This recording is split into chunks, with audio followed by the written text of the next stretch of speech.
Icons, that's right. We talked about icons and why they were so important. We celebrated the triumph of orthodoxy. Basically, we celebrated the triumph of truth over lies, of righteousness over falsehood. And today, this Sunday, the next Sunday, the second Sunday of Great Lent, is like a second triumph of orthodoxy because we remember and celebrate and commemorate St. Gregory Palamas. St. Gregory Palamas was an amazing saint. So I want to tell you a little. I need 2 volunteers. 2 people to come hold me. Maria, I need 1 more. Okay. I need 2 volunteers. So you guys are going to hold these papers. You're not going to show them to anyone. You're going to keep them facing yourself. Don't let anyone see it. Don't let anyone see it. And when I say turn it around, you turn yours around real high. When I say turn yours around, you turn yours around real high. Okay? So St. Gregory Palamas was from Greece. And we could talk a long time about St. Gregory Palamas, but I just want to tell you 2 little things about him. The one was, he went into a cave. Have you guys ever been in a cave? Raise your hand if you've been in a cave. Oh, you guys got to go in a cave. If you haven't been to a cave, it's really interesting. There's no light. And depending how far down you go, if you're going to a cavern, it's really interesting. There's no light. St. Gregory went into that cave, and he prayed there for years. And he prayed this special prayer. He said, Lord, enlighten my darkness. Most holy Theotokos, enlighten my darkness.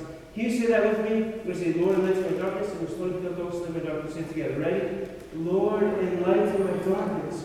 Most holy Theotokos, enlighten my darkness. And he prayed that for years in this dark cave.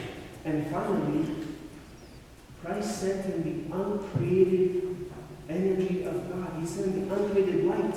This light that's not like a light bulb.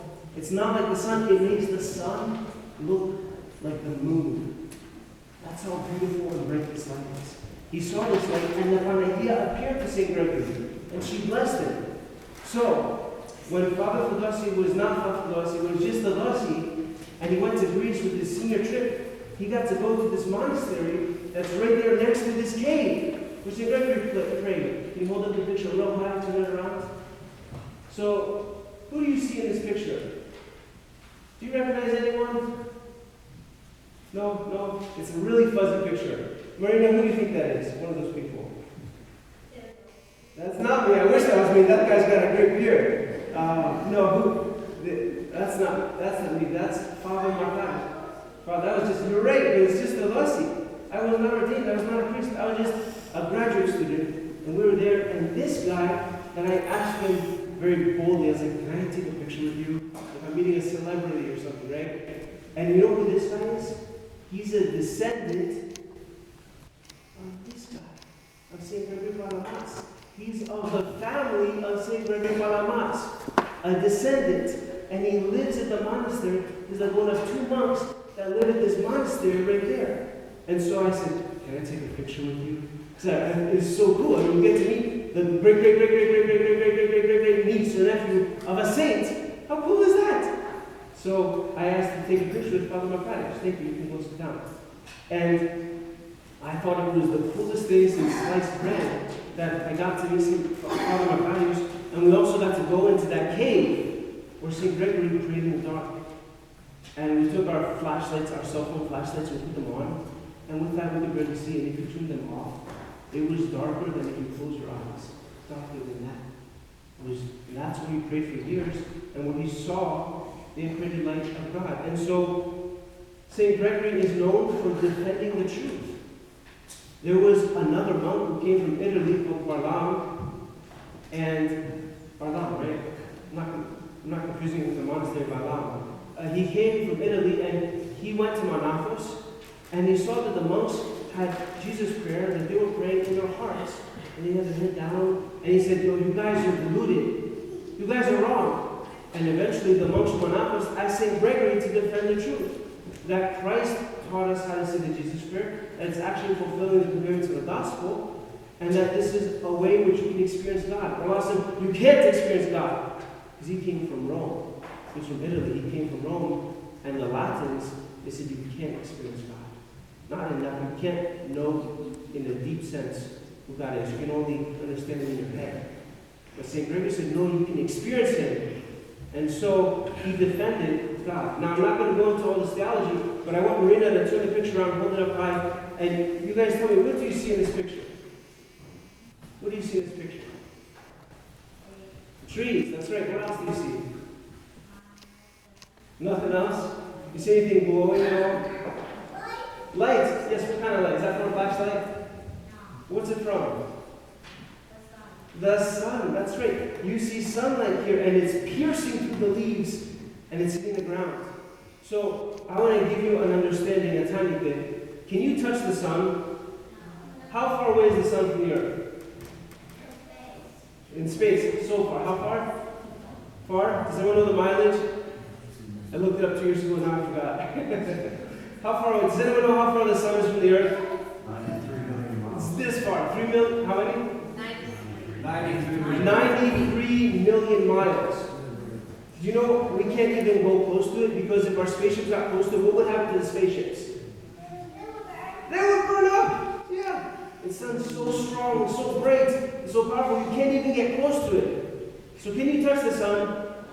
Now, if the sun's God, think about it. If the sun is God, can you touch God? Not in that way, but can you get a sunburn?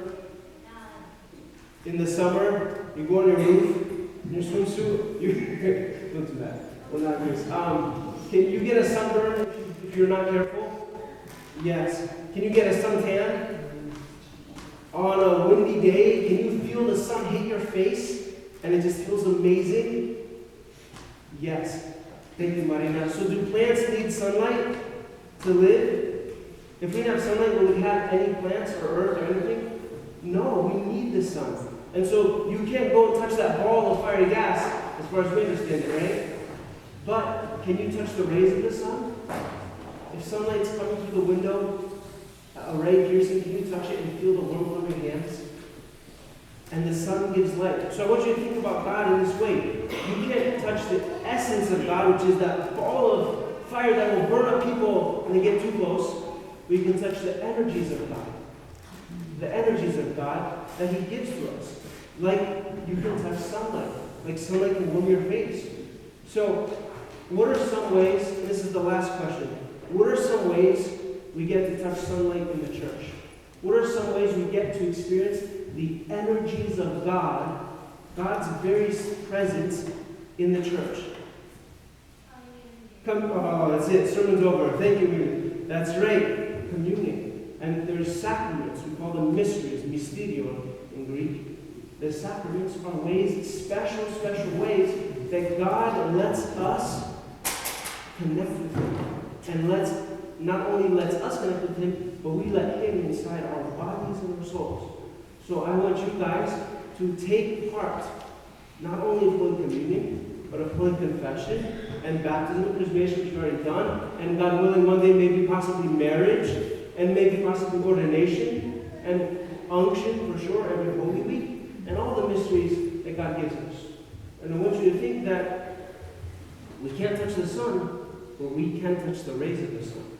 So we can't touch the essence of Christ, but we can touch His energies. God's grace can come into our hearts, to our bodies and souls, okay? I want you to remember that. I want you to think of St. Gregory Palamas on the second Sunday of Great Lent, who defended the truth about God and our experience and relationship with Him. May God bless you all, and please rise so we continue the divine liturgy.